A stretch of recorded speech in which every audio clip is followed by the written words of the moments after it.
শুভ সকাল। প্রতিদিনের pre market আপডেটে আপনাদের স্বাগতম। সূচক 18.34 পয়েন্ট বা 0.35% হ্রাস পেয়েছে এবং 5,183 পয়েন্টে স্থির রয়েছে। বাজারের লেনদেনের পরিমাণ ছিল 421 কোটি টাকা, যা আগের দিনের তুলনায় 15.26% হ্রাস পেয়েছে। উচ্চ রেমিটেন্স এবং রপ্তানি আয়ের ফলে ডলারের সহজলভ্যতা বৃদ্ধি পেয়েছে, যার ফলে ফেব্রুয়ারিতে আমদানি এলসি 20% বৃদ্ধি পেয়েছে। গোগ্যপণ্য এবং কাঁচামাল আমদানি বৃদ্ধি পেলেও মূলধন যন্ত্রপাতি আমদানি 30% হ্রাস পেয়েছে, যা খাত সম্প্রসারণ নিয়ে উদ্বেগ তৈরি করেছে।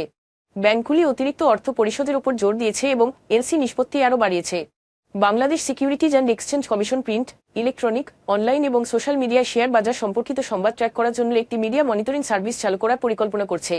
এই মনিটরিং নিয়ন্ত্রক সংস্থার লঙ্ঘন শনাক্ত করতে এবং বিনিয়োগকারীদের বিভ্রান্তিকর বা উদ্বেগজনক তথ্য থেকে বিরত রাখতে সহায়তা করবে। বাংলাদেশ সাবমেরিন কেবল কোম্পানির সব ধরনের ইন্টারনেটের দাম কমছে 10%। এছাড়া ব্যাকবোন পর্যায়ে মোবাইল কোম্পানিগুলোকে ডিডব্লিউডিএম সুবিধা দেওয়ার কথা হচ্ছে, যার ফলে ট্রান্সমিশন বাবদ টেলিকম কোম্পানিগুলোর খরচ 39% কমে যাবে। এই সালম গ্রুপের সহযোগী প্রতিষ্ঠান ইনফিনিটি সিয়ার স্ট্রিপস ইন্ডাস্ট্রিজ থেকে 2,738 কোটি টাকা অনাদায়ী ঋণ আদায়ের জন্য নিলামের ঘোষণা দিয়েছে ইসলামী ব্যাংক।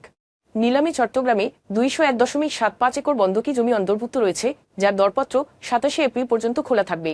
এখন এ পর্যন্তই। বিকেলে আবারও আসছি ডেইলি মার্কেট আপডেট নিয়ে। সে পর্যন্ত আমাদের সঙ্গেই থাকুন। ধন্যবাদ।